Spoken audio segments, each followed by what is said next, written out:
አንደኛ አልወጣም።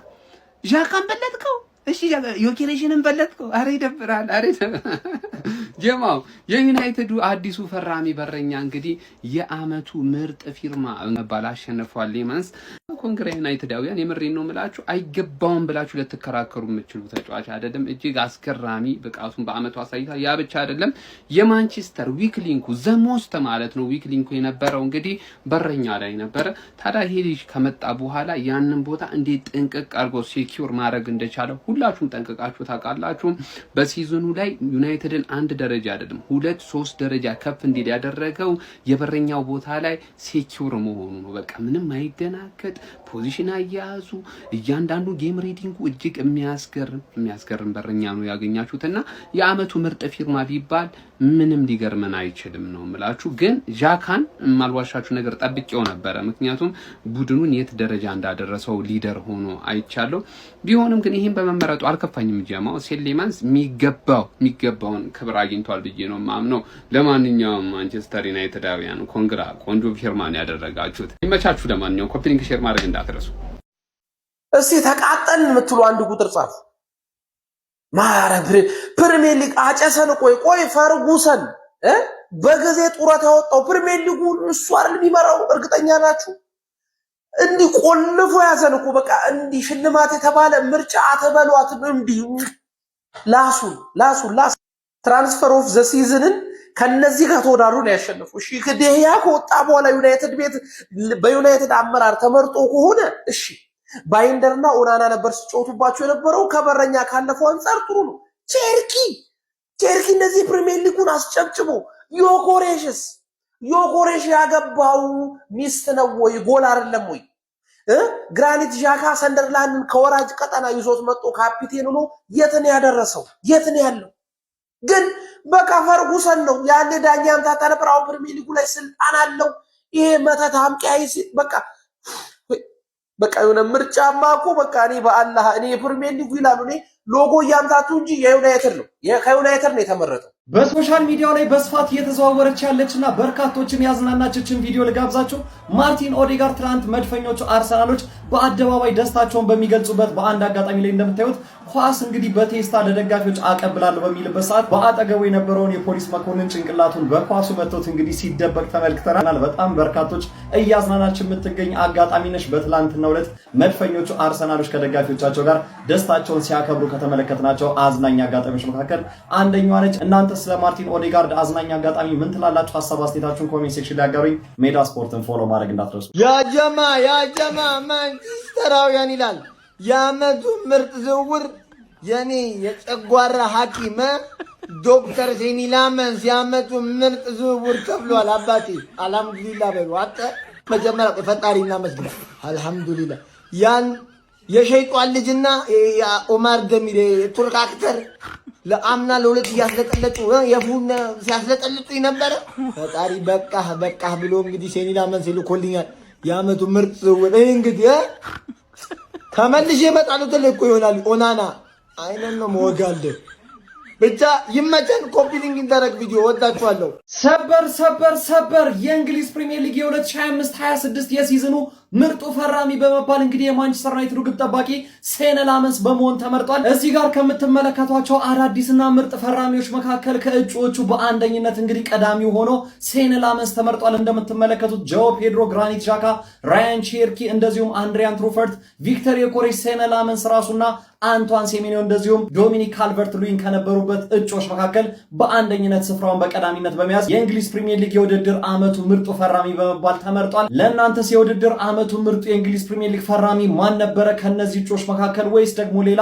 ስለ ሴኒ ላመንስ ማሸነፍስ ምን ተሰማችሁ? ሀሳብ አስተያየታችሁን ኮሜንት ሴክሽን ላይ አጋሩኝ። እንደነዚህ አይነት ፈጣን እግር ኳስ መረጃዎችን በቀጣይም ለማግኘት የፕላስ ምልክቷን በመንካት የሜዳ ስፖርት ቤተሰብ ይሁኑ። ቤልጂየማዊ የ23 ዓመት የማንቸስተር ዩናይትድ ግብ ጠባቂ የሆነው ሴኒ ላመንስ የያዝነው የውድድር ዓመት የእንግሊዝ ፕሪሚየር ሊግ የአመቱ ምርጡ ፈራሚ ተብሎ ተመርጧል። ይሄ ምርጫ በርካቶችን እያነጋገረም ይገኛል ማለት ነው። ከዚህ ምርጫ ውስጥም እንግዲህ ሊስት ውስጥ የነበሩ ተጫዋቾች እንደነ ራያን ቼርኪ እንዲሁም ደግሞ ሴሜኒዮ፣ ጃኦ ፔድሮ፣ ቪክተር ዮኬሬሽ ዮኬሬሽ፣ ትሩፌት የመሳሰሉ ተጫዋቾች ነበሩ ማለት ነው። ከዚህ በተጨማሪም ግን የበርካቶችን ትኩረት የገዛው ግራኒት ዣካ በዚህ ምርጫ ውስጥ አንደኝነት መመረጥ ነበረበት የሚለው ነበረ ማለት ነው። ያው ግራኒት ዣካ ገና በመጣበት የውድድር ዓመት አዲስ አዳጊውን ሰንደርላንድ በአውሮፓ መድረክ እንዲጫወቱ ማብቃቱ ለአዲስ አዳጊ ቡድን ትልቅ ስኬት ነው ተብሎ ይታመናል ማለት ነው። ታዲያ በዛ ቡድን ውስጥም አምበል ሆኖ ቡድኑን በሚደንቅ ብቃት የውድድር ዓመቱን ይዞ የተጓዘው ግራኒት ዣካ አለመመረጡ እንግዲህ ያነጋገረ ይገኛል። ሴኒ ሌመንስ በያዝነው የውድድር ዓመት ወደ ማንቸስተር ዩናይትድ በ21 ሚሊዮን ዩሮ ከሮያል አንትዌርፕ መጥቶ እንግዲህ እጅግ በጣም ድንቅ እንቅስቃሴን አሳይቶ ሙሉ የውድድር ዓመቱን ዩናይትዶች ወደ አውሮፓ ሻምፒዮንስ ሊግ ከ2 ዓመት በኋላ እንዲመለሱ ማድረግ ከቻሉት ተጫዋቾች መካከል አንዱ እንደሆነ ይታወቃል።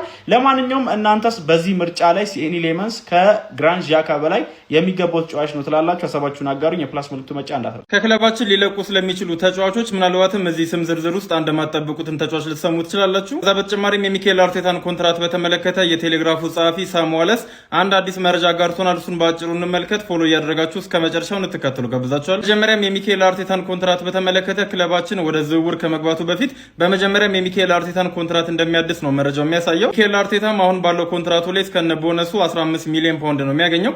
ነገር ግን በአዲሱ ኮንትራቱ ላይ እስከነ ቦነሱ እስከ 25 ሚሊዮን ፓውንድ እንደሚያገኝ የሳም ዋለስ መረጃ አሳይቷል። ኮንትራት ማረዘም ሂደቱን በቅርቡ እንደሚጠናቀቅ ነው መረጃው የሚያሳየው። ከዛ በተጨማሪም ከክለባችን ስለሚለቁ ተጫዋቾች ኮንትራቱ ላይ የ2 ዓመት ጊዜ ብቻ የሚቀረው ማርቲን ኦዴጋርድ ባልታሰበ መልኩ ክለቡን ሲለቅ ልንመለከት እንደምንችል የሳም ዋለስ መረጃ አሳይቷል። ክለባችንም ከማርቲን ኦዴጋርድ ጋር ምንም አይነት የኮንትራት ማረዘም ንግግሮችን እስካሁን ድረስ እንዳልጀመረ መረጃው ጨምሮ ዘግቧል። ከዛ በተጨማሪም ጋብሪኤል ማርቲኔሊ፣ ሊያንድሮ ትሮሳርድ እና አንዋኔሪ ለሽያጭ የቀረቡ ተጫዋቾች እንደሆኑ የሳም ዋለስ መረጃ አሳይቷል። ይህ የቴሌግራፉ ጸሐፊ ሳም ዋለስ ያጋራን መረጃ ይሄንን ይመስላል። እናንተስ በዚህ ላይ ምን ትላላችሁ? ሀሳባችሁን ኮሜንት ሴክሽን ላይ አስቀምጡልኝ። እሺ ማንች ፋሚሊ አስደሳች ዜና አለ ማለት ነው። ሴኒ ሌመንስ የዓመቱ ምርጥ ፈራሚ በመባል እንግዲህ በእንግሊዝ ፕሪሚየር ሊግ መመረጥ ችሏል ማለት ነው። ከብሩኖ ፈርናንዴዝ በመቀጠል እንግዲህ ሌላኛው ሁለተኛው አሸናፊ ተገኝቷል ማለት ነው። ማንቸስተር ዩናይትድ ቤት እንግዲህ ሴኒ ሌመንስ ማንቸስተር ዩናይትድ ቤት ከፈረመ በኋላ ማለት ነው በእንግሊዝ ፕሪሚየር ሊግ ብዙ ኳሶችን ያዳነ በረኛ ከመሆንም አልፎ የዓመቱ ምርጡ ፈራሚ በመባል እንግዲህ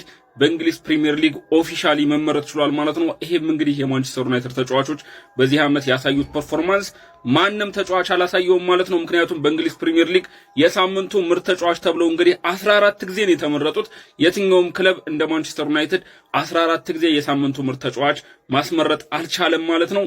ይመሻችሁ። ሁለት ሰበር ዜናዎች ክለባችንን በተመለከተ እንግዲህ ወጥተዋል። አሁን ላይ ጋይስ የማንጠብቀው መረጃን ዘቴሌግራፍ አስነብቦናል። እንግዲህ ማርቲን ኦዴጋርድ አሁን ላይ ለሽያጭ ሊቀርብ ይችላል ሲል እንግዲህ ዘቴሌግራፍ አስነብቧል። በኮንትራቱ ላይ 2 ዓመት የሚቀረው ማርቲን ኦዴጋርድን ጨምሮ ጋብሪኤል ማርቲኔሊ፣ ኢታን ንዋኔሪን እንዲሁም ደግሞ ሊያንድሮ ትሮሳርድን ጨምሮ እነዚህ ተጫዋቾች በትክክል ለሽያጭ ይቀርባሉ ተብሎ እንግዲህ ይጠበቃል ሲል ዘቴሌግራፍ አስነብቧል። ሁለተኛው መረጃ እንግዲህ ዊሊያም ሳሊባን ይመለከታል። ዊሎ እጅግ በጣም በሚያሳዝን ሁኔታ ከነጉዳቱ ከፒኤስጂ ጋር እንደተጫወተ እንግዲህ ተሰምቷል። እንዲሁም ከጨዋታው በኋላ እጅግ በጣም ህመም ውስጥ እንዳለና ለሳምንታት በጉዳት ምክንያት ከጨዋታ ውጪ እንደሚሆን እንግዲህ ታውቋል ማለት ነው። የሚያሳዝን ዜና። ቻምፕ ይሄን አመቱ ሲጀመር ያደረኩትን ግምት ይልኝና ማኑ በሁሉም አቅጣጫ ከክለቤ ውጪ ስትሳሳስቧል። በእርግጥ ዩናይትድ ሰርፕራይዝ ቲም ሊሆን ይችላል ብዬ ነበረ። እሱንም ልኮንኩኝ። ግን ስለ ቡድኔ ከማንም የበለጠ ነው የማውቀው ቡድኔ ነው አባቴ። ይሄንን አመቱ ሲጀመር የሰራሁትን ቪዲዮ ተመልከትልኝ ከስኖቤክ ጋር። ዘንድሮ ለየት ያለ አደጋገፍ ስትራቴጂ ስለሆነ ያመጣሁት ማለት ነው። ሳንበለው ዋንጫውን በላ ነው ምናምን የሚባል አባባል መስማት አልፈልግም። ለሁለተኛነታችን ነው የምንጮተው። ስለዛ ይሄንን ግምትን ወደዛ ዞራል። ሁለተኛንን አንድ ሰው በሁለተኛነታችን እንዳይመጣብን ሁለተኛነታችን ማንም ሰው እንዳይነካብን ለዋንጫ ለምንጮተው ለሁለተኛነታችን እና ለቻምፒየንስ ሊግ ፋይናል ለመድረስ ያለፈው ዓመት ሰሚ ፋይናል ነበር። ዘንድሮ ፋይናል ደርሰን በአሪፍ ቡድን ለመሸነፍ ነው አላማችን። አያሳስብም። ለምን ዋንጫውን በለው? ለምን ሁለተኛ ነው? ዋንጫውን በለው ማን አለ? አንተ አትበል የተባልከው በላ ነው። ሳንበለው ታዲያ ለምን በላ ነው የምትለው? በቃ እናንተ አጥልቡን። ለሁለተኛ ነው የምንጮተው፣ ለሁለተኛ ነው የምንጮተው። ከዛ ነው አትታ ያስደስተናል። ሁለተኛ ነው። ከዛ ስትራቴጂክ ሁኑ ፋራዎች። ይኸውልሽ እንዳየሹ ማን ነው እኔ ፕሪሚየር ሊጉ መግባት አለበት ግዴታ ነው። አደጋገፌን ሁላ ቀይራለሁ ብዬ ሙድ እስክጫወት ድረስ ማን ገባርለ። ቻምፒየንስ ሊጉ ደግሞ ፋይናል መድረስ ኤክስፔክቴሽን የነበረ ብናሸንፍ ደስ ይለናል። ማንዬ እኔ እኮ በጽናት ረጅም ዓመት 22 ዓመት ጠብቄ እግር ኳስ የሸለመችኝ ደጋፊ ነኝ ነው የምልህ። ካሁን በኋላ አይበርደኝ አይጨቀኝም። አባ ምን ሆነ ነው ማንዬ ልነግርህ ይችላል።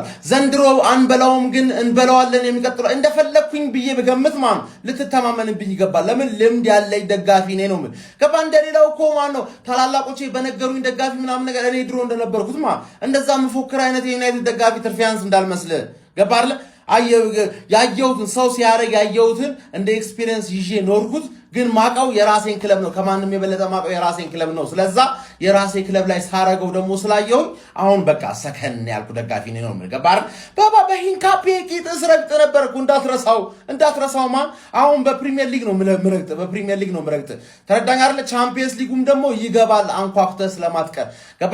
ቻምፒየንስ ሊግ ሚዜ መሆን ቻምፒየንስ ሊግ በር ላይ ደርሰሃል፣ ታውቀዋለህ፣ የበላው ታውቀዋለህ፣ የምታስታውሰው ካለም ታውቀዋለህ። ለልጆች ነገር አታስፎክርብን። አሁን እነሱ አላዩት ገባር አላይ በእድሜ የነበሩት ደግሞ ናቸው። እነሱም አላዩት። ያየ የለም እኮ ቲክቶክ ላይ ያየ የለም። ተረዳኛ። አይጦች በልተውት ሊሆን ይችላል እኮ አባቴ፣ አረጋጋው። ቪአር ሳይኖር የበላው ቻምፒየንስ ሊግ ነው የምልህ። ተረዳኛ አይደል?